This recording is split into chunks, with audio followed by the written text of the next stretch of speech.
সময় জাহিলিয়াতের সময় ছিল, বাপ ছেলেকেও মহব্বত করতো না, মা ছেলেকেও মহব্বত করতো না। সেই সময়ের কথা বলছি, এটা ইতিহাস বলছি, গল্প বলছি না। এমন সময় আমার নবী পাকের এই ময়া ভরা স্নেহ ভালোবাসাটা দেখে ওই বাচ্চাটা কেঁদে উঠলো। কেঁদে উঠে বলতে লাগলেন, আমার আব্বা আমার মা আপনারা দৈনিক দেখেছি মোহাম্মদ রসুলকে গালি দেন, আমার দিলটা ভেঙে যায়। কেন আমি রোজ ইনার কাছে যাই কিন্তু আপনাদেরকে খুলে বলতে পারি না, কেননা আপনারা মোহাম্মদ রসুলকে নিজের দুশ্মন বানিয়ে নিয়েছেন। আর আমি মোহাম্মদের কাছে যাই, জানতে যদি পারেন আপনারা আমাকে হত্যা করে দিতে পারেন। সেই সময় এত জালিম হয়েছিল মানুষ, ইনসাফ ইনসানিয়াত মানুষের মধ্যে ছিল না। নিজের বাচ্চাগুলোকে পর্যন্ত কতল করে দিত, কন্যা সন্তান হলে জ্যান্ত পুঁতে দিত। এ আমার আব্বা আম্মা, তবে আজ আমি একটা কথা না বলে আর থাকতে পারি না। আজ আমি বিমারে পড়ে আছি, একবার আপনারা আমার খোঁজ নেননি, আমার কাছে আগে এসে বলেননি বাবা ছেলে তুমি কেমন আছো? দেখো যে মুহাম্মদকে তোমরা মারতে চাও, মুহাম্মদ রসুলও জানে তোমরা মুহাম্মদ রসুলের দুশ্মন, তথাপিও জানকে পওরা না করে বাচ্চা আমার খোঁজ নিতে এসেছে। যদি মুহাম্মদ রসুল নিজের জানের ময়া করত, তিনি সৈন্য সাথে নিয়ে আসতো, সাহাবাদের সাথে নিয়ে আসতো, সাহাবাদেরকে সাথে নিয়ে যায়নি। কেননা এই বাড়িওয়ালা না ভুলবো যে মুহাম্মদ মনে হয় আমায় মারতে এসেছে। শুনছেন না শোনেন না? এ যুবকেরা, ওই বাচ্চাটা বলে মা আজ আমি একটা কথা আপনাদেরকে বলি, আপনি আপনার বাচ্চার খোঁজ নেননি, আপনারা মুহাম্মদ রসুল দেখুন আমার খোঁজ নিতে এসেছে। শুধু তাই নয়, আমরা যে সকল বাচ্চাগুলো খেলাধুলা করি তাদের মধ্যে যে একটা বাচ্চা সে প্রতিদিন একটা পাখিকে হাতে করে নিয়ে খেলতে আসতো, একদিন তার হাতে পাখিটা ছিল না। মুহাম্মদ রসুল পৃথিবীকে বাঁচাতে এসেছে, মানুষ জাতিকে বাঁচাতে এসেছে, এত দায়িত্ব থাকার পরও নবী আমার বেরিয়ে গিয়ে ওই বাচ্চাটাকে জিজ্ঞাসা করেছিল, বাবা ছেলে রোজ পাখিটাকে নিয়ে তুমি আসো, বাবা আজকে তোমার হাতে পাখিটা নাই কেন? তোমার পাখিটা কেমন আছে? ওই বাচ্চা বলতে লেগেছে, যে ব্যক্তিটা একটা পাখিরও খোঁজে নেয় তাহলে সেই মানুষটা কত ভালো মানুষ। মা বলে দিয়ে যায়, আমি তো এখন ছোট আছি, আমি যখন বড় হব এই মুহাম্মাদের উপরে ঈমান নিয়ে আসব। আদর্শ তৈরি করুন, আদর্শ তৈরি করুন। মানুষ অনেক আছে, ভালো মানুষ কই? আল্লাহ নবী শিক্ষা দিয়ে গেছে। আল্লাহ নবী নূহ নবী দয়া নবী মদিনা নববী শরীফে বসে রয়েছে। এমন সময় আমার নবী পাকের দরবারেতে অন্য অন্য বাচ্চারা মুসলমানের বাচ্চার সঙ্গেও খেলা করতে আসতো। আল্লাহ নবী নূহ নবী সাহাবাদের সঙ্গে কথা বলার আগে ওই বাচ্চাগুলোর সঙ্গে আগে কথা বলতেন। আল্লাহ নবী খবর নিলেন, একটা বাচ্চা একদিন আসেনি, যে বাচ্চাটার বাপ ছিল মুজুসি, আগুন পূজা করত। আল্লাহ নবী সাহাবাদেরকে জিজ্ঞাসা করলেন, এ বাবা সাহাবারা অমুকের বাচ্চাটা কেন আসেনি? সাহাবারা বলতে লাগলেন, ইয়া রাসূলুল্লাহ হাবিবাল্লাহ, তার আব্বা তো আপনার জানের দুশ্মন, আপনাকে কতল করতে চায়, আজকে সে আসেনি, আপনি কেন খোঁজ নিচ্ছেন? আল্লাহ নবী বলেছিলেন, এ বাবা সাহাবার ওর বাপ আমার দুশ্মন হতে পারে, কিন্তু আমি রাসূলুল্লাহ ওর বাপের জন্য নবী হয়ে এসেছি। তাহলে নবী কি শুধু আমাদের? বলুন বলুন, নবী কি শুধু মুসলমানদের? নবী সবার। স্কুল খোলা আছে, শিক্ষক আছে, যে ভর্তি হবে শিক্ষক তাকে পড়াবে।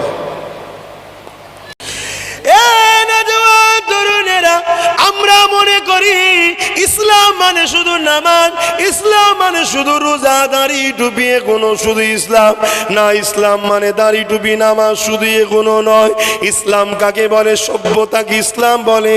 ইসলাম মানে মানবতা, ইসলাম মানে ইনসাফ, ইসলাম মানে ইনসানিয়াত, ইসলাম মানে গরিবের সাথ দেওয়া, ইসলাম মানে অসহায়কে আশ্রয় দেওয়া, ইসলাম মানে জালিমের বিরুদ্ধে লড়ে মজলুমকে সাহায্য করা, ইসলাম মানে নারীদের অধিকার দেওয়া, ইসলাম মানে জালিম স্বৈরাচারী শাসককে তার ক্ষমতা থেকে টান মেরে ফেলে দিয়ে অসহায় মানুষগুলোকে আজাদ করে দেওয়া, এর নাম হলো ইসলাম।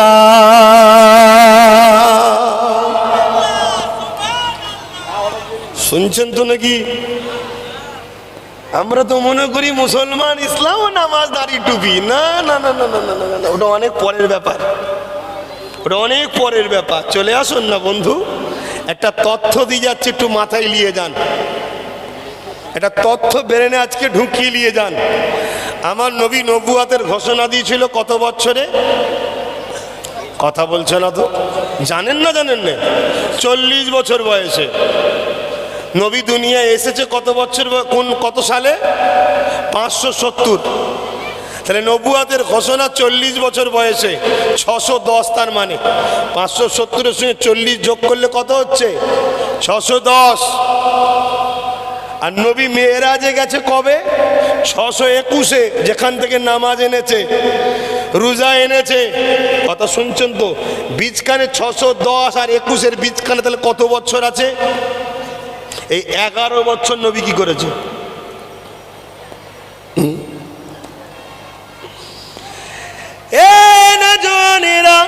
পৃথিবীর জমিনে চাইনা চোটে অরিজিনাল ব্র্যান্ডেড কোম্পানিগুলো ব্যান্ড হয়ে যাচ্ছে, ঠিক তেমনি পৃথিবীর জমিনে চাইনা ইসলাম বেরিয়ে গেছে, যারা আমাদেরকে শুধু সীমাবদ্ধ ছোট জায়গায় করে দিচ্ছে। অন্যায় দেখলে প্রতিবাদের দরকার নাই, কে কি করছে দেখার দরকার নেই। বাবা নামাজ পড়ো, রোজা রাখো, আল্লাহ করো, এর নাম ইসলাম নয়। আল্লাহ নবী 11টা বছর কি করেছে শোনো।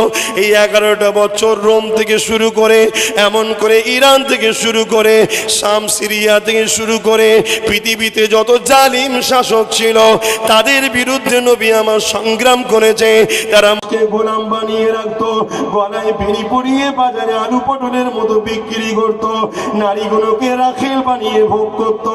আল্লাহ নবী তাদের বিরুদ্ধে লড়াই করে করে নারীদেরকে দিয়েছে, মা বোনেদের ইজ্জতকে বাঁচিয়েছে, গরিবদের গলা থেকে বেড়ি খুলেছে, অসহায়কে আজাদ করেছে। এই পৃথিবীর জমিনে সন্ত্রাসদের ঘরে মিটিয়ে দিয়ে, অন্যায় অত্যাচারের সাম্রাজ্য মিটিয়ে দিয়ে, জঙ্গলগুলোকে পরিষ্কার করে দিয়ে 11টা বছর ধরে আল্লাহ নবী পৃথিবীর জমিনে শান্তি সাম্য প্রতিষ্ঠিত করেছে। এই 11 বছর এই কাজ করার পরে পৃথিবীর অন্যায় অত্যাচার, জুলুম, জিনা, ব্যভিচারী, খুন, শয়তান গুলো যখন খতম হয়ে যায়, জুলুম যখন খতম হয়ে যায়, সবাই যখন হাসতে শুরু করেছে, আজাদ হয়ে গেছে, আমার আল্লাহ তখন নবী মুহাম্মদ রাসূলকে দেখা দিবার জন্য ডেকেছে। হাবিব আসেন, আমি আল্লাহ আপনাকে দিদার দিয়ে পুরস্কার করিব।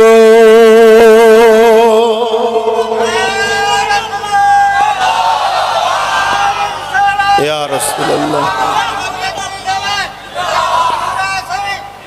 তাহলে আজ আল্লাহু আকবার, আজ আপনার বিবেককে প্রশ্ন করুন, তাহলে নামাজ তো পড়তে হবে, ওটা আমার নিজের কাজ। আমি যদি নামাজ না পড়ি আপনাকে আল্লাহ ধরবে? জোরে বলুন। কিন্তু সমাজে যদি জুলুম হয়, আপনি চুপ থাকেন, আল্লাহ আপনাকে ধরবে। আমি যদি রোজা না রাখি, আল্লাহ আপনাকে ধরবে। কিন্তু সমাজে যদি কোনো গরিব না খেতে পেয়ে কাঁদে, আল্লাহ আপনাকে ধরবে। আমি যদি হজ না করি, আল্লাহ আপনাকে ধরবে।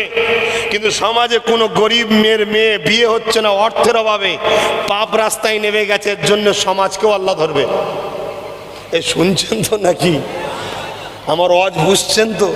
তাহলে এই অসহায় সমাজকে বাঁচাতে হবে না নবীর উম্মতদের? এই গরিব মানুষগুলোকে বাঁচাতে হবে না হবে না? সে গরিব মুসলমান হোক আর হিন্দু হোক, গরিব মুসলমান হোক আর আদিবাসী হোক, আল্লাহর সৃষ্টি বিপদে পড়ছে, বাঁচাবার নাম ইসলাম। জোরে বলুন সুবহানাল্লাহ। ইসলামকে তো একদল লোক মিডিয়ার মাধ্যমে ভুল মেসেজ প্রচার করছে। কারা? যাদের ধর্মের দোকানগুলো তালা পড়ে যাচ্ছে তারা। যেমন আমেরিকা, যেমন ব্রিটেন, যেমন ফ্রান্স, যেমন এদের দিকে খবর নেন। পৃথিবীর বুকে সব থেকে ফেমাস নাম ব্রিটেনে, আমেরিকায়, ফ্রান্সে মুহাম্মাদুর রাসূল। জোরে বলুন সুবহানাল্লাহ। গল্প বলছি না, গুগলে সার্চ করুন। পৃথিবীর বুকে আমেরিকা দাদা হতে পারে, ব্রিটেন দাদা হতে পারে, সব থেকে দ্রুত আমেরিকা, ব্রিটেন, ফ্রান্সে যে ধর্মটার প্রচার হচ্ছে, মানুষ কবুল করছে, ওই ধর্মটা হলো মুহাম্মদ রাসূলের ইসলাম। জোরে বলুন সুবহানাল্লাহ, আরো জোরে বলুন সুবহানাল্লাহ। আমার আব্বা জানেরা, যে কথা বলছিলাম, আমার রাসূল পাক সাল্লাল্লাহু আলাইহি সাল্লাম ওই বাচ্চাটা খোঁজ নিতে গেলেন, মনে পড়ছে তো নাকি? খোঁজ নিয়ে দেখলেন ওই অগ্নি উপাসকের বাচ্চাটা অসুস্থ আছে, বিমার হয়েছে, বুখার হয়েছে, জ্বর হয়েছে। আল্লাহ নবী যখন খবর পেলেন, সাহাবা হুজুরদের ঘরে নিয়ে ওই বাচ্চাটাকে দেখতে গেলেন। ভাবছেন কি বলছি? দোনো জাহানের সুলতান তিনি, নবীদের নবী, একজন আগুন পূজারীর বাচ্চাকে অসুস্থ শুনে দেখতে যাচ্ছে। আমরা তো আমাদের গ্রামের কেউ বিমারে থাকলে দেখতে যাই না, তাহলে কি করে আমাদের ভালো হবে বল? অথচ নবী বলছে যে অসুস্থ মানুষকে দেখতে যায় সে যেন আল্লাহর রাস্তাতে রয়েছে। জোরে বলুন সুবহানাল্লাহ। কিয়ামতের দিন আল্লাহ একদল লোককে তুলে বলবে, তোমরা কোথায় যেতে চাও? তারা বলবে, আল্লাহ আমরা নামাজ রেখেছি, রোজা রেখেছি, হজ করেছি, আমরা জান্নাত যেতে চাই। তখন আল্লাহ বলবে, আমি যখন বিমারে ছিলাম দেখতে এসেছিলিস? বান্দা অবাক হয়ে যাবে, আল্লাহ আপনার আবার বিমার? স্বাভাবিক, আল্লাহ তো সব কিছু থেকে পবিত্র, ঠিক না বেঠিক গো? আল্লাহ পাকের বান্দা বলবে, আল্লাহ আপনার আবার বিমার? তখন আল্লাহ বলবে, কেন? তোর গ্রামে অমুক ব্যক্তিটা যখন অসুস্থ ছিল, সে তো আমারই বান্দা, আমারই সৃষ্টি, ওকে যদি দেখতে আসতিস ওখানে আমাকেই পেতিস। জোরে বলুন সুবহানাল্লাহ। শুনছেন? আবার একটা দল লোক বলবে, কোথায় যাবি? তারাও বলবে, আমি নামাজ রেখে পড়েছি, রোজা রেখেছি, হজ করেছি। আল্লাহ বলবে, আমাকে যখন খিদে লেগেছিল খেতে দিয়েছিলিস? বান্দা অবাক হয়ে যাবে, আল্লাহ আপনি তো খাবার খিদা থেকে পাক, আল্লাহ তো খিদা লাগে নাকি? নাউজুবিল্লাহ মিন জালিক, ওটা তো আমাদের কাজ, তা আপনার আবার কবে খিদা লাগলো? আল্লাহ বলবে, কেন? তোর গ্রামে দুটো এতিম ছিল, বিধবা ছিল, অসহায় ছিল, ওগুলো তো আমারই সৃষ্টি, ওদেরকে যদি খেতে দিতিস আমি আল্লাহ আমাকেই দেয়া হতো। জোরে বলুন সুবহানাল্লাহ। শুনছেন তো ইসলাম কাকে বলে? আমরা করি? বুকে হাত দিয়ে বলুন করি? হ্যাঁ, তাহলে আমাদেরকে যে মারছে, যারা মারছে তারা কি দোষী না আমাদের প্রাপ্য? এটা ভেবে চিন্তে দেখুন। যদি মনে হয় ভুল হচ্ছে তাহলে শুধরে যান, আর যদি মনে হয় যা ঠিক আছে তাহলে আরো বেশি বেশি করে চালান। কেন? হিসাব লিবার মালিক আমি নই, আমি শুধু ধরিয়ে দিচ্ছি। আবার একটা লোককে আল্লাহ বলবে, বান্দা তুই কোথায় যাবি? বলবে, আল্লাহ আমি জান্নাতে যাব। কেন? নামাজ পড়েছি, রোজা রেখেছি, হজ করেছি। আল্লাহ বলবে, যখন আমার পরনার কাপড় ছিল না তুই কাপড় দিছিলিস আমাকে? বান্দা অবাক হয়ে যাবে, আল্লাহ আপনার আবার কাপড় লাগে? আপনি তো পাক পবিত্র, সমস্ত জিনিস থেকে আপনি কোনো জিনিস আল্লাহুস সামাদ, কোনো জিনিসের মুখাপেক্ষী তিনি নয়। জোরে বলুন সুবহানাল্লাহ। আমার আল্লাহ বলবে, কেন? ঈদের দিনে এতিমগুলোর পরনার কাপড় ছিল না, তোর ছেলের 1 ডজন করলি, কেন তোর পাড়ার দুটো এতিমকে দুটো দিতে পারলি না? যা, তুই যখন আমার বান্দাকে ভালোবাসিস না, দয়া করিসনি, আমি আল্লাহ তোর ওপরও দয়া দেখাবো নি, যা জাহান্নামে যা। শুনছেন? নামাজ নিজের জন্য আর গরিবকে দেওয়া, এতিমকে দেওয়া, ওটা সমাজকে খারাপ থেকে বাঁচাবার জন্য। জোরে বলুন সুবহানাল্লাহ। আল্লাহ নবী যখন অগ্নি উপাসকের বাড়িতে গেলেন, বাড়িওয়ালা তো হতভম্ব হয়ে গেল যে মুহাম্মাদকে মারার জন্য তরোয়ালে ধার দিতে লেগেছে, সেই মুহাম্মাদ আমার বাড়িতে এসেছে, কি ব্যাপার? আল্লাহ নবী বলতে লাগলেন, বাবা তোমার ছেলে অন্য বাচ্চাদের সঙ্গে আমার কাছে যায়, আমি তোমার বাচ্চাকে বড় মহাব্বত করি, ভালোবাসি।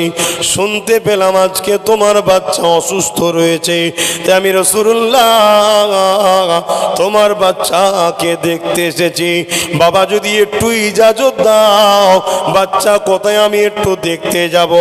আল্লাহ নবী ইজা কেমন করে ওই বাচ্চাটার কাছে আগিয়ে গেল, বাচ্চার মাথায় হাত দিয়ে বাচ্চাকে জিজ্ঞাসা করতে লাগলো, বাবা ছেলে তুমি এখন কেমন আছো? আমার নবী পাকের হাতকে আল্লাহ এত বরকতময় করেছে, হাতটা লাগার সাথে সাথে ওই বাচ্চাটা সুস্থ হয়ে উঠে বসে পড়ে।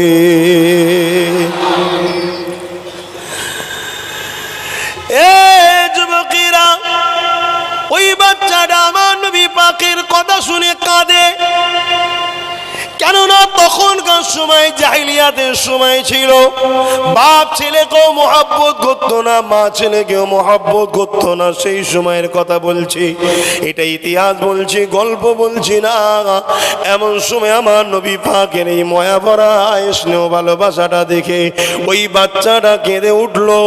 কেঁদে উঠে বলতে লাগলেন, আমার আব্বা আমার মা আপনারা দৈনিক দেখেছি মুহাম্মদ রাসূলকে গালি দেন, আমার দিলটা ভেঙে যায়।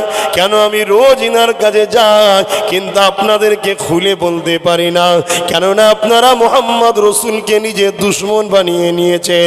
আর আমি মুহাম্মাদের কাছে যাই, জানতে যদি পারেন আপনারা আমাকে হত্যা করে দিতে পারেন।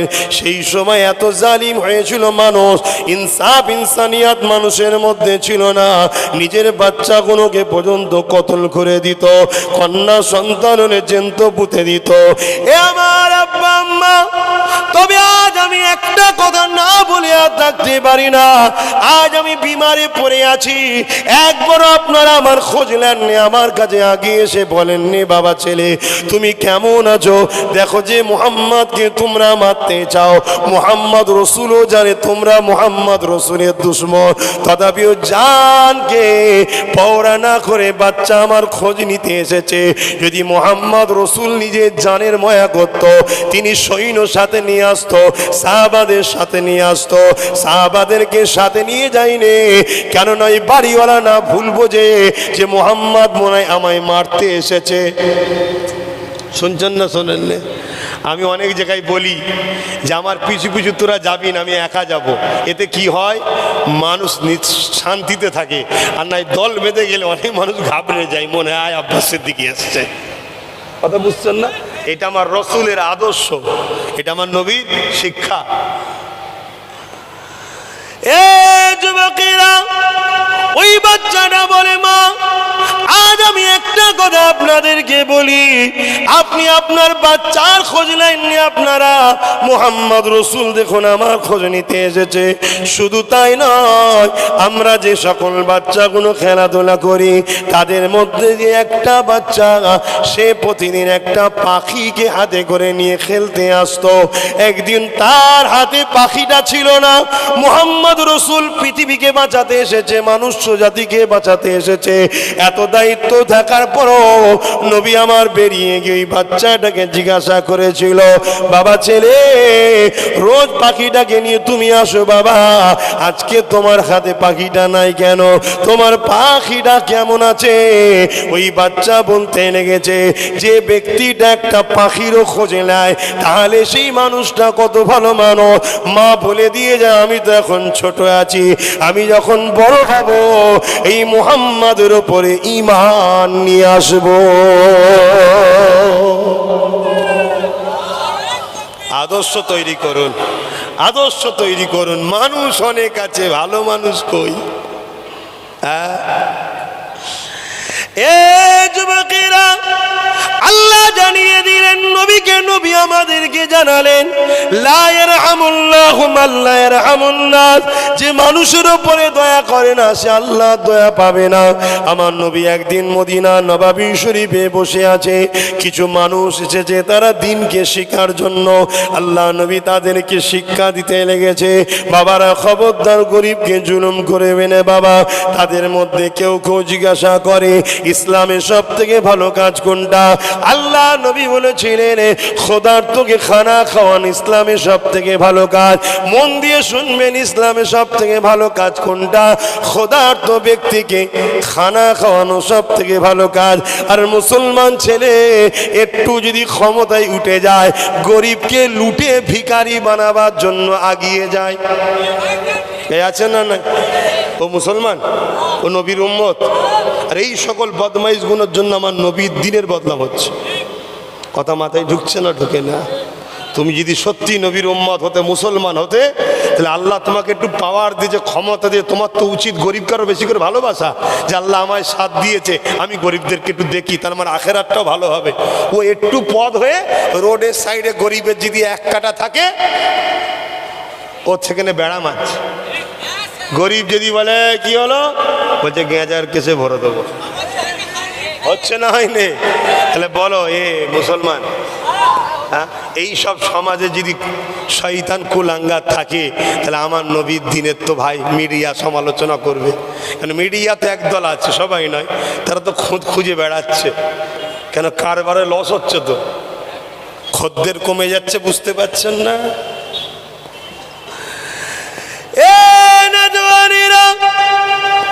আল্লাহ নবী, নূহ নবী, দয়া নবী ওই মানুষগুলোকে দিনে শিক্ষা দিতে লেগেছে। ঠিক এমন সময় একজন গায়ের ইসলাম আগিয়ে এসে মদিনা নবাবী শরীফে মসজিদের মধ্যে ঢুকে, ভালো তারে শোনেন, মসজিদের মধ্যে ঢুকে এক কিনারায় গিয়ে দাঁড়িয়ে দাঁড়িয়ে প্রস্রাব করতে লেগেছে। নবী পাকের সাথে যে দু তিনজন ছিল তারা উঠতে গেছে বাধা দেবে বলে। আল্লাহ নবী বললেন না বাবা, বাধা দিও না, ও পিশাবটা আগে কমপ্লিট করে নি। কেন? নবী বলেছিলেন পৃথিবীর বুকে পিশাবকে রুখে দেওয়া, হতে হতে বন্ধ করে দেওয়া এত মারাত্মক বিমার হয় যে বিমারে মানুষ মারা পর্যন্ত যায়। বাবারে ওর ক্ষতি হয়ে যায়, এটা আমি মুহাম্মদ চাই না। কোথায় পিশাব করছে বলবেন তো? আর এখন যদি রাস্তায় যেতে গিয়ে কোন একটা অমুসলিম ভাই বেখিয়ালে গেটের ভেতরটা যদি থুতু ফেলে দেয়, পুরো পাড়াকে মাথায় তুলে ফেলবে। যে দেখেছে যে আমাদের মসজিদের দিকে ইচ্ছা করে থুতু ফেলেছে রে, ও আর এক কাটি বেরিয়ে দেবে। সেখান থেকে আর একটু ভেতরে খবর যাবে, আর একটু লাথি মেরেছে রে। কি সমাজে হয় না? হয় না? আমার কথা ভুল বুঝছেন। ভালো মানুষ হন। কেন? যন্ত্রণা না উঠলে বাচ্চা হয় না। এই মায়েদের যন্ত্রণা না বাড়লে বাচ্চা হয়? কথা বলছে না তো? যত যন্ত্রণা বাড়বে তখন বাচ্চা হবা। যন্ত্রণা না হলে মা টেনশনে থাকে, দুয়া চাই আল্লাহ যন্ত্রণা দাও। ডাক্তার নিয়ে আসি ইঞ্জেকশন দিয়ে যন্ত্রণা বাড়ানো হয়। কথা বুঝে আসছে না? নয় কেন? যন্ত্রণার পরেই একটা ভালো ফল হয়। কি? ফুটফুটে একটা বাচ্চা। আমার ভারতবর্ষে যে যন্ত্রণাটা উঠেছে, বুঝতে পারছেন না? আমার ভারতবর্ষে যে যন্ত্রণাটা উঠেছে, যদি আমরা হেকমতের সঙ্গে সবর করতে পারি, একটা ভালো ফুটফুটে সন্তান পাবো। কি বুঝতে পারছেন না? বুশের কন্যা যেমন কলেমা পড়ে কোরআন পড়েছে, এই শয়তানগুলোও দেখবেন মোহাম্মদ রসুলের গোলাম হবে। জোরে বলুন সুবহানাল্লাহ। আর আমরা যদি শয়তানি করে ফেলি, তাহলে ওদেরও তো লস, আর আমাদের দুনিয়া আখেরাত লস। কেন? নবীর উম্মতের আদর্শ মিজাজ ওলা হয় না। কথা মাথায় ঢুকছে না? ঢোকে নে। দরুদ শরীফ আল্লাহুম্মা সাল্লি আলা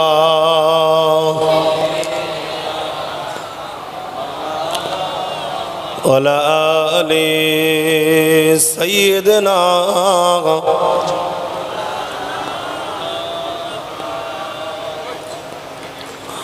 आँखों का तारा नामे मोहम्मद, दिल का उजाला नामे मोहम्मद। आँखों का तारा नामे मोहम्मद, दिल का उजाला नामे मोहम्मद। जन्नत के पत्तों पे अरसे उला पर, जन्नत के पत्तों पे अरसे उला पर आदम ने देखा था नामे मोहम्मद। आँखों का तारा नामे मोहम्मद, दिल का उजाला नामे मोहम्मद। दोनों जगह की दौलत मिलेगी, दोनों जगह की दौलत मिलेगी, कर लो वजीफा नामे मोहम्मद। आरो जोरे बोलून ना सुभान अल्लाह। दोनों जहाने जी दौलत चान तो नबीर नामेर वजीफा করুন, অর্থাৎ চলতে ফিরতে উঠতে বসতে নিঃশ্বাসে নিঃশ্বাসে সর্বসময় রসুলকে ফলো করুন, দুনিয়া আখিরাতের দৌলত পাবেন। সেই নবী ছেড়ে দিয়ে আজকে আমাদের দুর্দশা। আল্লাহ নবী নূহ নবী দয়া নবীর এই কথাটা বলছিলাম। ওই মানুষটা দাঁড়িয়ে দাঁড়িয়ে পিশাবটা করে নিল। আল্লাহ নবী তাদেরকে রুখতে বারণ করলেন। যখন সে তার কাজ মিটিয়ে ফিরে চলে যেতে লেগেছে, আল্লাহ নবী তাকে দাঁড় করালেন। দাঁড়াও গো বাবা, এটা হলো ইসলামের পবিত্র জায়গা মসজিদ, এখানে আমরা এক আল্লাহ দাসত্ব করি বাবা। এই জায়গায় পিশাব করতে নাই বাবা, তুমি দ্বিতীয়বার করো না বাবা। এই কথাটা শুনে ওই মানুষটা বলেছিল, এ আব্দুল্লাহর বেটা মুহাম্মদ, আমি তোমার মসজিদকে মানি না। মানে কাটার উপরে নুনের ছিটা। রাগ হবে না? হবে না? এ নজওয়ানিরা, আল্লাহ নবী তদাবিও খামোশকে মুচকে এসে বললেন, ঠিক আছে বাবা যাও। সাথের মানুষগুলো রেগে গেলেন, ইয়া রাসূলুল্লাহ হাবিবাল্লাহ, এত বড় বেয়াদব মানুষ, এক তো সে অন্যায় করেছে, আমাদের পবিত্র জায়গা মসজিদের ভেতরে পেশাব করেছে, তাকে জানাবার পরে হতে পারে জানতো না, বলতো সরি ভুলে গেছে, আবার বলেছে তোমার পবিত্র মসজিদ তো আমি মানি না। ইয়া রাসূলুল্লাহকে ছেড়ে দিলেন কেন? আল্লাহ নবী বললেন, বাবা ও তো আল্লাহরই সৃষ্টি, ভুল করে ফেলেছে বাবা, ক্ষমা করো বাবা, ক্ষমা করো বাবা। এইভাবে সাথীগুলোকে বুঝাচ্ছে, আর মসজিদের বাইরে গিয়ে নুকিয়ে নুকিয়ে শুনছে মুহাম্মদ আমার চোখের আড়ালে কি বুঝায়। সে যখন নবী পাকের এই মানবতাটাকে দেখলো, নবী পাকের ইহসানটা দেখলো, নবী পাকের এই দয়াটা দেখলো, ও আর দাঁড়াতে পারলো না, ছুটে এসে আল্লাহ নবীর কদমে পড়ে গিয়ে বলল, মুহাম্মদ যে দিনে এতটা ইনসাফ ইনসানিয়াত মানবতা শিক্ষায়, আমাকেও সেই দিনের মধ্যে আসার রাস্তা দেখা। আরো জোরে বলুন সুবহান।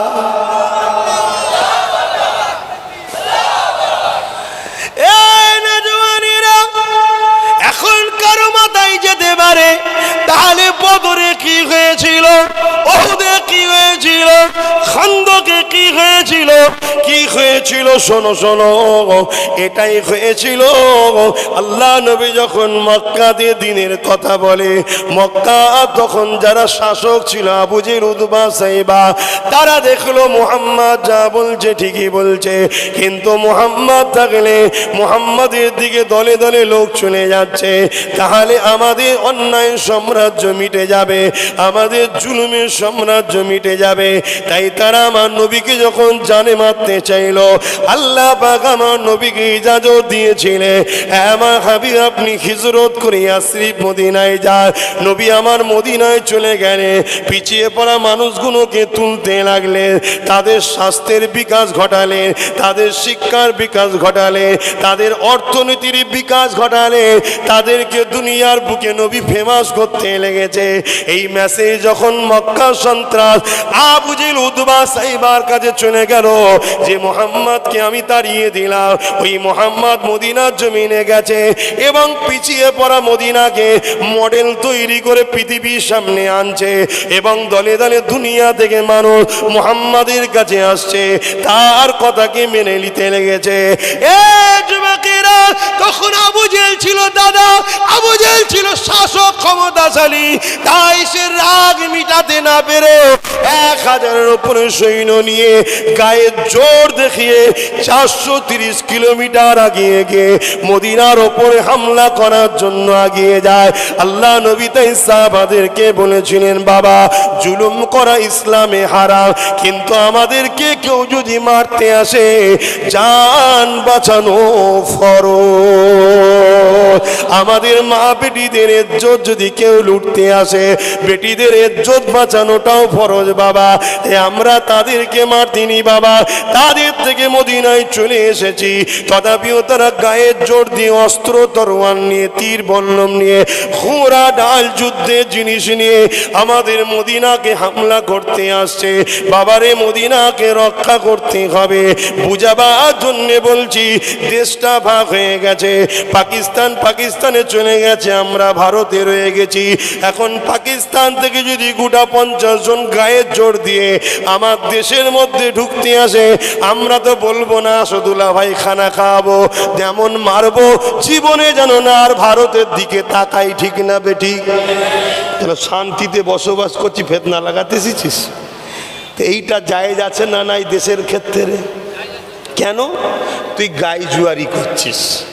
তা আবু জেহেল ওই গাই জুয়ারি করতে গেছিল, তা আমি আমার মদিনা, আমার মা বোন, ঠিক আজকে আমি বললাম কেন পাকিস্তানে এলে যেমন মারা মারবো, জীবনে না ভারত বলে, ভারতে না ঢোকার শখ করে। কেন বললাম? কেন আমার নবী শিখিয়েছে দেশকে ভালোবাসা, এটা নবীর সুন্নাত। জোরে বলুন সুবহানাল্লাহ। লাখো নয় কোটি মুসলমান কুরবানি হয়ে যাক, আমাদের যায় আসে না, নবীর একটা সুন্নাত না ধ্বংস হয়ে যায়, এটাই আমাদের কাছে বড়। 1 কোটি মুসলমানের থেকেও একটা সুন্নতের দাম আমাদের কাছে অনেক বেশি। জোরে বলুন সুবহানাল্লাহ।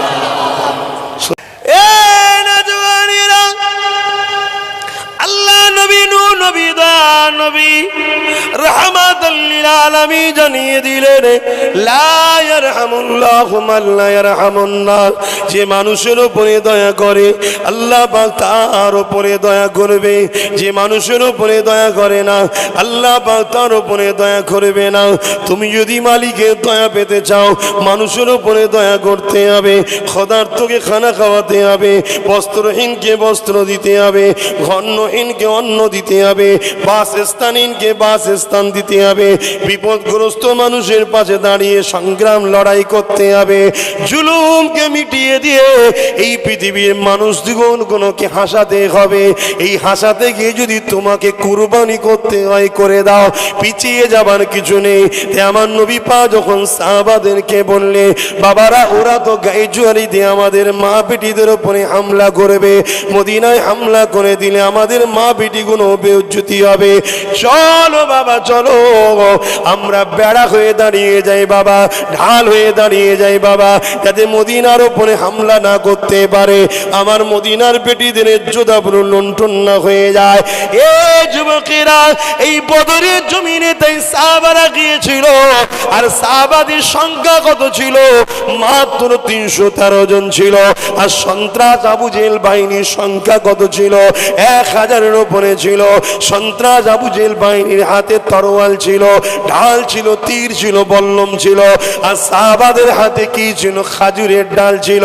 এটা লড়াই করা নয়, এটা নিজেকে খুশি মনে জান দিবার জন্য যাওয়া। এ যুবকেরা, তরুণেরা, বাবেরা, তারা ঘোড়ার পিঠে, উটের পিঠে, গাধার পিঠে চেপেছিল সন্ত্রাস আবু জেহেল বাহিনীরা। আর সাহাবারা খালি পায়ে কেন? তারা গরিব ছিল, তারা সবই তো প্রতিষ্ঠিত হতে লেগেছে, ছিঁড়াপানা জামা পরে তারা হাজির হয়েছে। কিন্তু অবাক করা বিষয়, এই 313 জনের কাছে ওই 1000 সন্ত্রাস বাহিনী পরাজিত হতে বাধ্য হয়েছিল। আরো জোরে বলুন সুবহান। কিসের জোরে? কিসের জোরে সাহাবারা জিতলো? তরোয়ালের জোরে? তরোয়ালই তো নেই, খাজুরের ডাল। তরোয়াল তো ওদের দিকে। শুনছো না শুনোনি? আজকে দেখো না, আমাদের হাতে তো কিছুই নেই, সব পদ ওদের, সব জায়গা ওদের, সব ওদের। তারপরও দিন রাত 24 ঘন্টা দেখো আমাদের নিয়েই আলোচনা হচ্ছে। খোদার মার, কি খোদার মার, খেয়েও শান্তি নেই, খেয়েও শান্তি নেই। ছুঁচো গিলা টাইপের হয়ে গেছে, না উগলাতে পারছে না গিলতে পারছে। আমরা ছাড়া তো ঘর তৈরিও করতে পারবে না। কেন? লাঠি সোটা তো আমরাই ধরি, কাঁড়াকুড়ি তো আমরাই করি, আমাদেরকে গিলতেও হচ্ছে। শুনছেন না শোনেন নে? আর উগলাতেও পাচ্ছে না, ছুঁচো গিলা টাইপের হয়ে গেছে। আমরা যদি একটু চালাক হতে পারি, ওই ভেতরেতেই টিপে ধরে রেখে দেবো। কিন্তু বুকা যদি হয়ে যায়, তাহলে যেভাবে গোলাম হচ্ছে আগামীতে আরো গোলাম হতে হবে। বোঝার হয় বুঝেলাম, না হয় আমার কিছু করার নেই।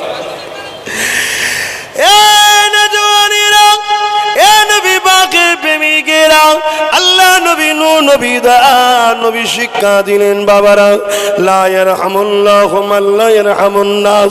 যে মানুষের উপরে দয়া করে না, আল্লাহ পাকের দয়া সে পাবে না।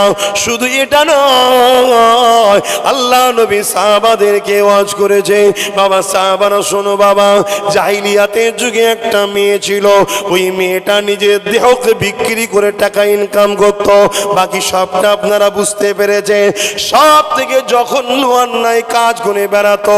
কিন্তু একদিন পাপ কাজ করে সে যখন ঘরে ফিরে আসতেছিল, এমন সময় একটা কুয়াতে দেখবেন মাথাটা একটু উঁচু করে খিরা থাকে যাতে মানুষ না পড়ে যায়। ওই সময় সে দেখতে পেয়েছে একটা পশুকে পিপাসা লেগেছে, বারবার কুয়ার উপরটাই পা তোলে আর নেমে পড়ে, কেননা কুয়া থেকে পশু তো পানি তুলে পান করতে পারবে না। ওই চরিত্রহীন নারীটার মনে বড় দয়া হয়েছে, ও কুয়া থেকে পাত্রের পানি তুলে ওই পশুটাকে খাইয়েছে। এই কাজটা দেখার পরে যখন সে চলে গেছে, এমন করে তার খবে বা গায়েবী আওয়াজ এসে যায়, ওরে আমার বান্দি রে, জীবনে অনেক অন্যায় করলি, কিন্তু তোর মধ্যে একটা দয়া ময়া দেখতে পেলাম। তুই আমার সৃষ্টির উপরে দয়া দেখিয়েছিস, আমি কেন তোর উপরে দয়া দেখাবো না? তুই তওবা করে নে, আমি আল্লাহ তোর গুনাহ মাফ করে দেবো। আরো জোরে বলুন সুবহান।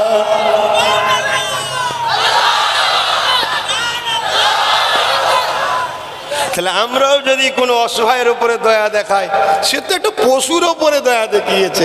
কোনো অসহায় মানুষের উপরে যদি দয়া দেখায়, সে মুসলিম হোক আর অমুসলিম হোক, তার ধর্ম তার কাছে জবাব আল্লাহ নেবে। যদি দয়া দেখায়, আল্লাহ তো বলবে তুই আমার সৃষ্টির উপরে দয়া দেখিয়েছিস, চল তোর উপরে আমিও দয়া দেখাবো। কথা শুনছেন না শোনেন নে? আমরা তখন বাপের ওপরই দয়া দেখাই না, মায়ের ওপরই দয়া দেখাই না, পরিবারের ওপরই দয়া দেখাই না, সেখানেও জুলুম হয়। হ্যাঁ, টুকুর মুকুর হয়ে যায়, কিন্তু মিলে যাবেন, ভালোবাসা রাখবেন, মানুষকে ভালোবাসুন, পিয়ার করুন। আরেকটা ওয়াকিয়া আপনাদেরকে শোনায়। এই ওয়াকিয়াগুলো শোনাতে হয় এই জন্যে যাতে করে আমাদের দিলটা শান্তি পায়। ইতিহাস ঘটে কেন? শিক্ষা নিবার জন্য। আল্লাহ নবী জানিয়ে দিলেন যেদিন কিয়ামত হবে, আল্লাহ যেদিন বিচার নেবে, ময়দানে মাশর হবে, ওই দিনে একটা যুবককে আল্লাহ তুলবে। যুবকগুলো শোনো, অন্যায় তো তোমার আমার খাতাতে কম নাই, কিন্তু এরপরও শোনো আল্লাহ বড়ই দয়ালু। যদি নিজের ক্ষতি করো আল্লাহ মাফ করে দেবে, কিন্তু ইসলামের ক্ষতিকারকের মাফ নাই। তুমি কাউকে লুটুনি ঠিকই কথা, কিন্তু যারা লোটে তাদেরকে তুমি সাপোর্ট করেছো। তুমি কাউকে ধোকা দিওনি ঠিকই কথা, যারা জবান দিয়ে প্রতিশ্রুতি ভঙ্গ করে মানুষকে ধোকা দিয়েছে তাদের পিছনে ঘুরেছো। জবাব নেবেন আল্লাহ? এই কথাগুলো বলি বলে অনেকের আবার রাগ হয় আমার উপরে, যে এই হুজুরটা কেন নিয়েছিস বলতো, আর কি হুজুর নেই? হ্যাঁ, আর ছেলেগুলোও সব তৈরি হয়েছে আল্লাহ করে যে এইটাই লাগবে। লাস্টে যখন থানা পারমিশন দেয় না, হাইকোর্টে চলে গেছে, সেখান থেকে পারমিশন নিয়ে এসছে, বলছে ভাই জানি আসবে। তো যা এই বাহানায় ছেলেগুলো শিখছে না সেখানে, শিখছে না সেখানে। আগে কোর্টের কথা বললে আমাদের ছেলেরা ভয় খেত, এখন কোর্টের কথা বললে ও যাবার আগে এ যে বসে থাকে, বল চলে আই দেখে নেবো। কেন? কোর্ট তোর বাপের নয়, আমারও বাপের, সবার, ঠিক না বে? ঠিক গো, তোর একা নাকি? ওই জন্য আগে চলে যায়। এখন ছেলেগুলো চালাক হয়ে গেছে, আগে সব ভয় দেখে চমকে দিত, ছেলেগুলো ঘেবড়ে যেত, কি হবে বাবা, কোর্ট যেতে হবে, কোর্ট। এখন এত চালাক হয়ে গেছে, আমি যাবার পরে বলছি ভাইজান এই দেখেন থানা পারমিশন দেয়নি, আমরা কোর্ট থেকে করে নিয়ে এসছি, 150-200 ফোর্স নেমে গেছে। কেন? কোর্টের পারমিশন তো, গন্ডগোল হলে তো সবাইকে কোর্ট ডাকবে। কথা বুঝছেন না? আমি তখন তাদের ঘরে বলছি পুলিশের ওপরে তোদের রাগ নাকি? বলছি ওরা দেয়নি পারমিশন। আমি দোষ তো তোদের, পুলিশের দোষ নাকি তোদের দোষ? কেন? তোরা তো বদমাইশকে মাথায় বসিয়েছিস। আর সে তো পুলিশকে ফোন করে বলছে ওসি তুই যদি পারমিশন দিস তোকে জঙ্গল মহলে পাঠাবো। তার বউ বাচ্চা নেই, আছে না? নাই। তো সে বেচারি তো জ্বালাতেই বলছে ভাই পারমিশন হবে না। তাহলে দোষটা কি পুলিশের না আমাদের? হ্যাঁ, ওই জন্য ভদ্র নম্র শিক্ষিতর পিছনে ছুটতে হয়, আর না হয় এই হাল হবে। সময় কম, আর একটা কথা বলে নি, ময়দানে মাশরে একটা যুবককে আল্লাহ তুলবে। হিসাব দে, যুবক ভয়ে কাঁদবে, থরথর করে কাঁপবে। আল্লাহ আল্লাহু আকবার। সেদিন বড় কঠিন হবে ভাই। কানা মিকদারু 50 আলফা সানাতিন, 50,000 বছরের একটা দিন হবে। কত বছরের? মালিকের ক্ষমতা আছে না নাই? এখানে যারা মুরব্বী আছে বাপেদেরকে জিজ্ঞেস করো, ইনারা যখন আমাদের বয়স ছিল দিন যেত না, দিনগুলো যেত না, কাজ ফুরিয়ে গিয়ে বেকার বসে থাকতো, কাজ নেই। আর আজকে আমাদের একটা কাজ কমপ্লিট করতে পারছি না, দিন চলে যাচ্ছে। কথা বুঝছেন না? কেন? আল্লাহ নবী বলেছে সময়েতে বরকত কমে যাবে। আমি কার কথা বলছি শুনছেন তো নাকি?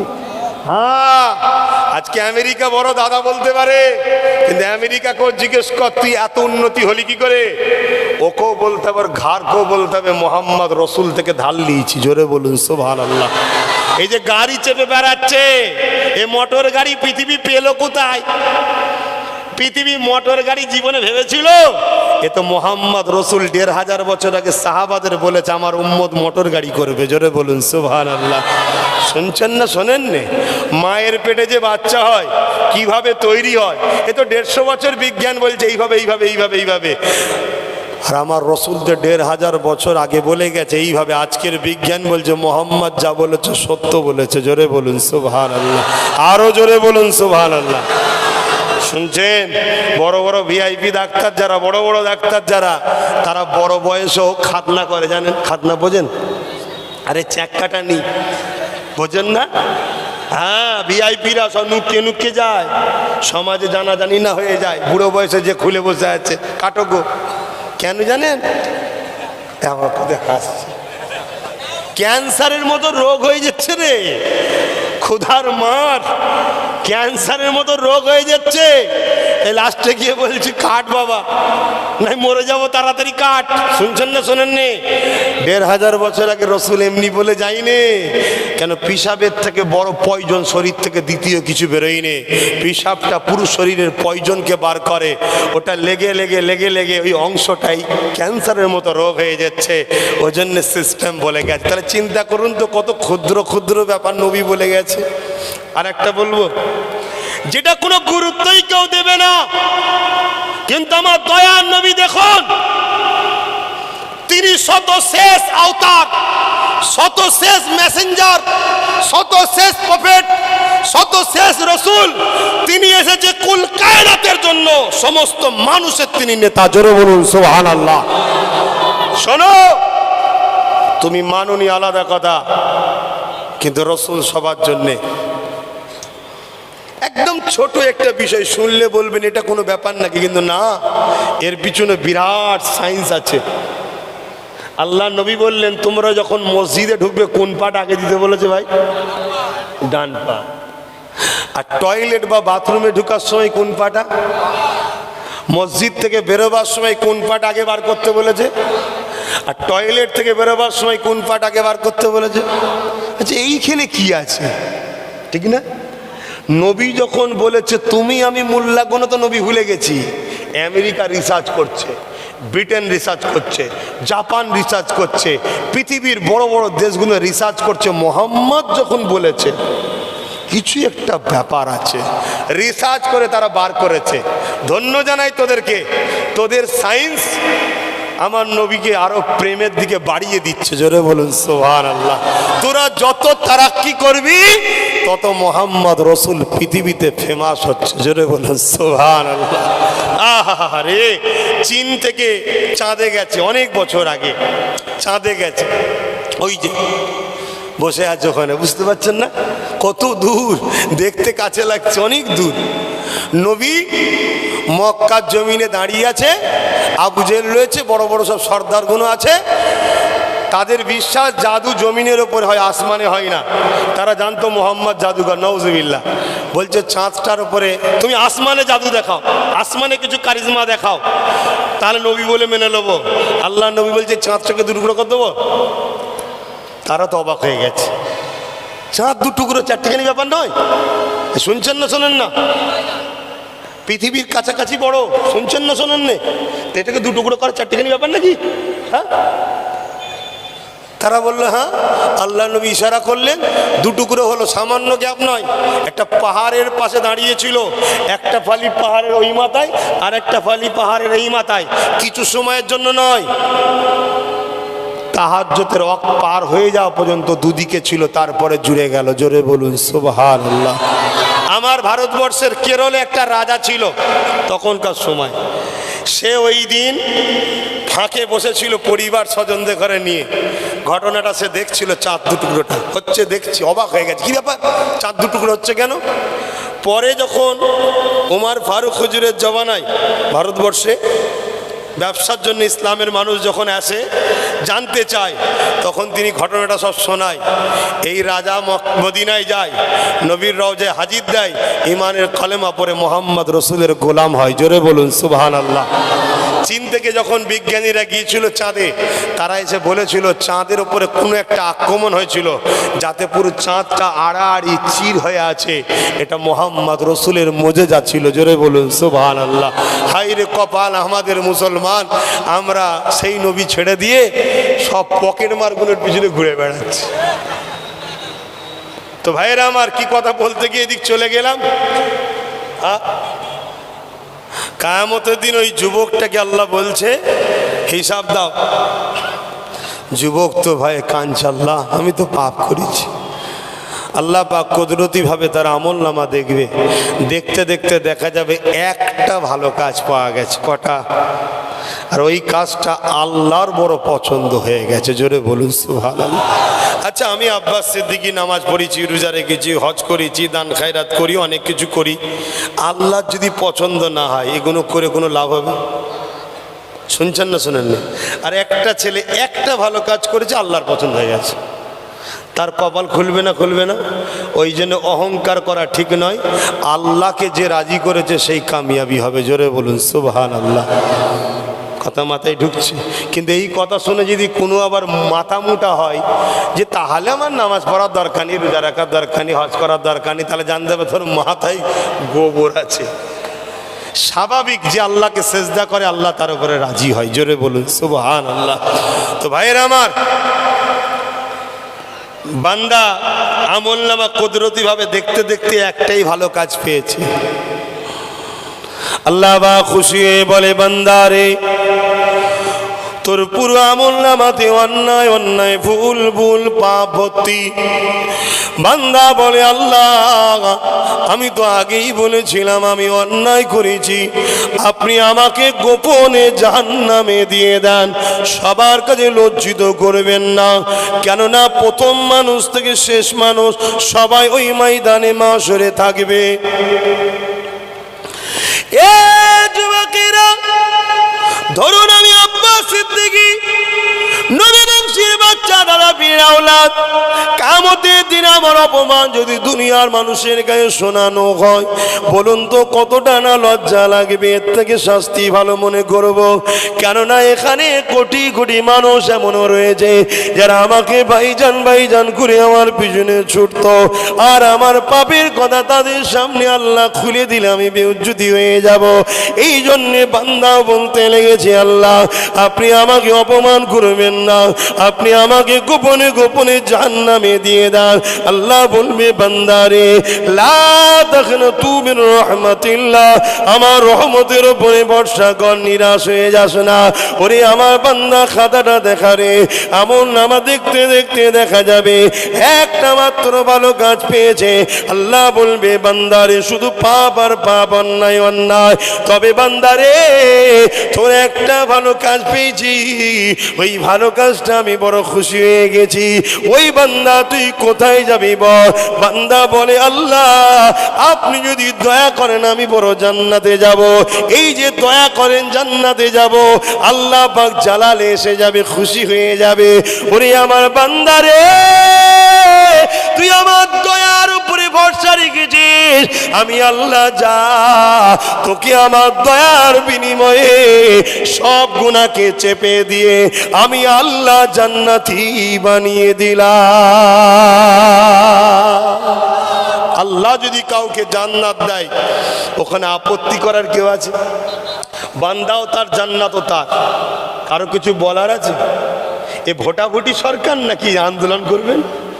পাকামু করলে আরো বেশি বিপদ। কথা মাথায় ঢুকছে না? ঢোকে না?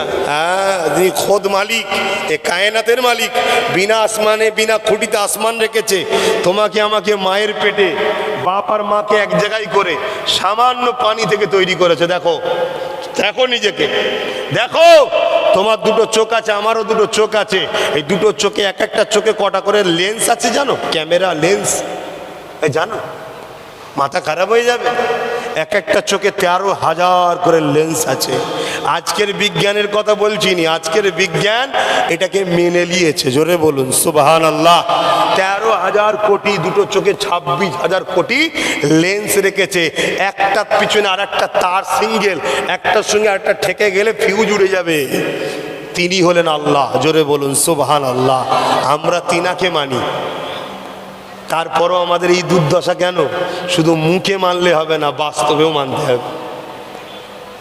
আসো, পরিবর্তন হও, আল্লাহকে ভালোবাসো, নবীর সুন্নতে জীবন গড়ো, দুনিয়ার লোভ লালসা থেকে মুখ ফিরিয়ে নাও, মা বাপকে পিয়ার করো, পরিবার নিয়ে সুখে শান্তিতে থাকো, হালাল খাও, হালাল ইনকাম করো। এখন কথা হচ্ছে, ওই যে যুবকটার কোন কাজটা আল্লাহ পছন্দ হয়েছে, যার বিনিময়ে আল্লাহ তাকে জান্নাত দিচ্ছে? কি গো, জানেন আপনারা? হ্যাঁ কি না বলেন? শোনার ইচ্ছা নেই? তা শোনার যখন ইচ্ছা নেই, আমার বলার ইচ্ছা নেই কেন? সময় হয়ে গেছে, নামাজ পড়তে হবে। আল্লাহ পাকে বান্দা বলে, আল্লাহ জিন্দগিতে শুধু অন্যায় করেছি, ভুল করেছি, কি এমন ভালো কাজ আমার পেলেন আপনি? বান্দাও ভুলে গেছে কি ভালো কাজ করেছি। এ যুবকেরা, আল্লাহ নবী সাহাবাদেরকে শোনায় ওই বান্দা একদিন রাস্তা দিয়ে যাচ্ছিল, এমন করে একটা মানুষ তার গৃহপালিত পশুকে রাস্তার কোনো একটা জায়গাতে বেঁধে দিয়েছিল। যখন বাঁধে তখন ছায়া ছিল, সূর্য সরে যাবার পর রোদ এসে গেছে, ওই পশুটা রোদের গরমে জিভটা বাহির হয়ে যাচ্ছিল, মারা যেতে ছিল, বড় কষ্টের মধ্যে ছিল। এই বান্দাটা রাস্তা দিয়ে যাচ্ছিল, দেখে দয়া হয়েছে, এ বেঁধে দিয়েছে, খুলে নিয়ে ছায়াতে বেঁধে পানি পান করিয়েছিল। আমার আল্লাহ বলবে, ওরে আমার বান্দারে, আমার দয়া দিয়ে যদি তুই আমার সৃষ্টির ওপরে দয়া দেখাতে পারিস, আমি আল্লাহ দয়ার মালিক, কেন তোর উপরে দয়া দেখাতে পারবো না? আমার সৃষ্টি পশুটা যখন বাঁধা ছিল, সে তখন বিপদে ছিল, মুসিবতে তুই তার সাথ দিয়েছিস, এখন ময়দানে মাশরে তুই বিপদে আছিস, আমি আল্লাহ কেন তোর উপরে দয়া দেখাবো না? ওরে আমার বান্দারে, যা, আমার দয়ায় তুই জান্নাতে চলে যা। আরো জোরে বলুন সুবহান। দরুদ শরীফ। আল্লাহুম্মা সাল্লি আলা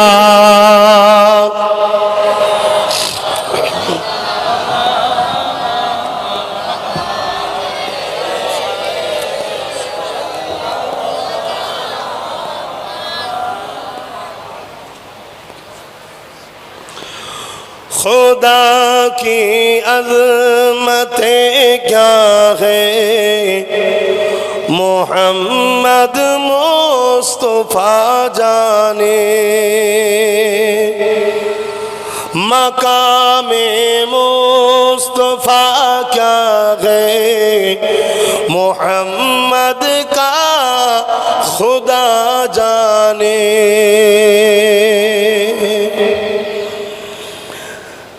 कहा जिब्रील ने सिदरा तलक मेरी रसाई थी, कहा जिब्रील ने सिदरा तलक मेरी रसाई थी, है खासे कितनी मंजिले आगे, नबी जाने खुदा जाने।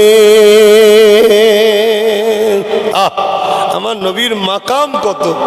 সিদরাতুল মুনতাহায় যে জিবরাইল বলছে, এখান থেকে আগে আরো কি মঞ্জিল আছে, কতটা আমি জানিনি, নবী জানে, আল্লাহ জানে। জোরে বলুন সুবহানাল্লাহ।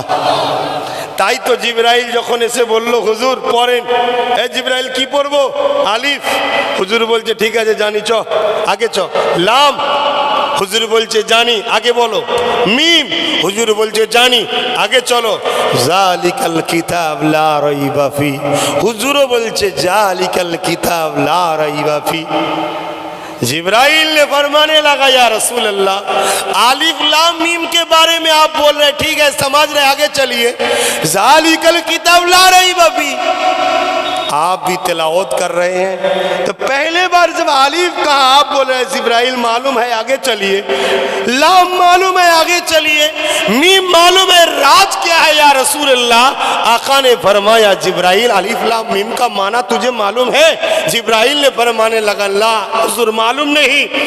जालिकल किताब ला रईबा फी, इसका माना तुझे भी मालूम है, मैं मोहम्मद रसूल को भी मालूम है, दुनिया में कई भी शख्स जो अरबी जानते हैं उसी को मालूम है, मगर आलिफ लाम मीम का माना तुझे भी मालूम नहीं, किसी को मालूम नहीं होंगे, मैं मोहम्मद को मालूम है। जोरे बोली सुभान अल्लाह, आरो जोरे बोलुन सुभान अल्लाह। সেই নবীর মাকাম কত আল্লাহ ভালো জানে। যতটুকু পেয়েছি ততটুকু বলছি। মোবাইলে একটা আপডেট অপশান আছে, দেখবেন মোবাইলে একটা আপডেট অপশান আছে কোম্পানি থেকে, 6 মাস ছাড়া, 1 বছর ছাড়া বা 2 মাস 3 মাস ছাড়া আসে। ওটা আপডেট করলে কি হয়, নতুন নতুন অপশান দেয়, তাই না? নতুন নতুন অপশান দেয়। এটা 2 মাস 3 মাস ছাড়া আসে। হাই রে দুনিয়া, তোরা বারিক টেকনোলজিতে আগিয়ে গেলি, তবেই তো বুঝতে পারছি। ওয়ারাফানা লাকা যিকরাক का माना क्या है, मैंने आपके खातिर आपकी शान बुलंद किए हैं। আল্লাহ বলছে হাবিব আপনার মাকামকে আপনার খাতিরে বড় করি, করেছি। কতটা বড় করেছি? প্রত্যেকটা টাইমে টাইমে টাইমে টাইমে সেকেন্ডে সেকেন্ডে পাল পাল আমার নবীর মাকামের আপডেট করেই যাচ্ছে। আল্লাহ জোরে বলুন সুবহানাল্লাহ, আরো জোরে বলুন সুবহানাল্লাহ। সেই নবীর উম্মত হয়ে জন্ম নিয়েছেন, এরপরেও যদি জান্নাত না যেতে পারি আমরা, আমাদের থেকে বড় ফাটা কপালে আর কি আছে? হ্যাঁ, মুসা নবীর একটা উম্মত 200 বছর বেঁচে ছিল। আমার নবীর নাম যখন তৌরাতে পেয়েছে, চুমু দিয়েছে, দরুদ শরীফ পড়েছে, এর বিনিময়ে আল্লাহ তার 200 বছরের গুনাহ মাফ করে জান্নাত দিয়েছে। জোরে বলুন সুবহানাল্লাহ। আর আমরা আশহাদু আন্না মুহাম্মদ রাসূলুল্লাহ বললে একটু বুকাগুলো চুমু দিয়ে অনেকে চোখে লাগায়, এতে ঝগড়া হচ্ছে। কপাল ফাটা ছাড়া আর কি বলবো ভাই? তোর ভালো লাগে না তুই দিসনি, কেউ দিচ্ছে দিক না, ঝগড়া করার কি আছে? এটা কি ফরজ নাকি, ওয়াজিব নাকি, সুন্নতে মুআক্কাদা নাকি?